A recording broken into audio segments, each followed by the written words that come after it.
This is a project that Greenwich are running on behalf of the joint partners, which is University of Kent and University of Greenwich. I don't know if you're aware about Medway, but there's a cooperative down here. We're not the only occupier on the site.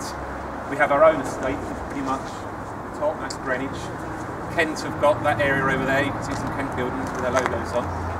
And we have some shared facilities, which is the majority of the lower site. So where we met in Pilkington, Drillhall, the development in 2007 was Pilkington, around a little bit later was the Drillhall.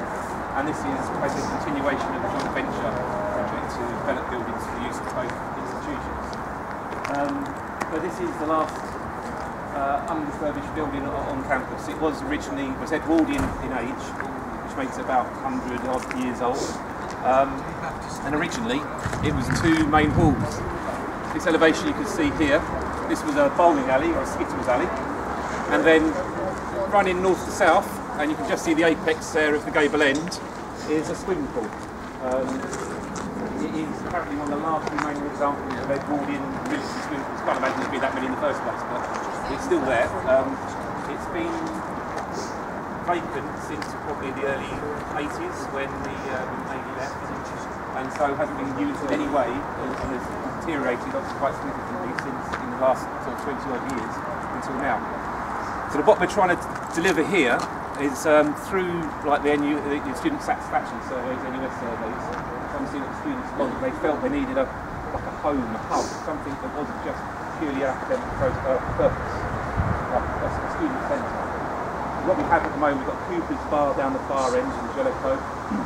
We've got student offices in Pilkington, you may have noticed in Pilkington Cafe. But it's all a little bit higgledy-piggledy, and they haven't actually got their own space. When they want to put on an event, an activity, they're always competing against academic use of space. So basically they're using classrooms for drama society. And it doesn't kind of work. So the principle behind this, what we're doing here, is like a student centre. So its one purpose is not to be academic, it's just going to be for students to use when they're not doing academic activities.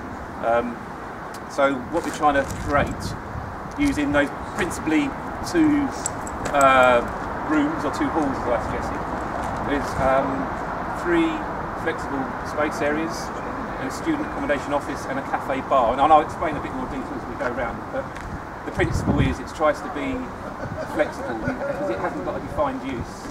The spaces need to be used for whatever purpose it puts to. So obviously nothing's been bespoke used for designed for a particular purpose. So in a nutshell, that's the job. The timeline, as you see, we started in August this year, and we've got an end date of September 16, and we've tied that in with the start of the academic term. Obviously, this term starts in September. So the plan is to start this time next year, as this term starts, we'll be occupied in there. The project, as I say, to this point, we've actually let this as a two-phase project. Phase 1, which is ongoing now, this finishes in January. It's been let to Cardi, you'll see the name around. That was done on a competitive tender exercise, and that's basically shelling core and basically securing the building. We've taken it, there was more here, there's less of it now than what there was when we started. Obviously there's a lot of underpinning work, there's brickwork repairs, timber repairs, new roof, some demolition work on the side. So that's the phase 1, it's basically part construction. And the second phase is basically as it stands, we are tendering phase 2 now. We're midway through it, we won't know where we are in probably about a month's time. We're actually considering negotiating with Cardi because they did a good tender return on phase 1. We're considering the options of negotiating phase 2 with them, but that's work in progress as we speak.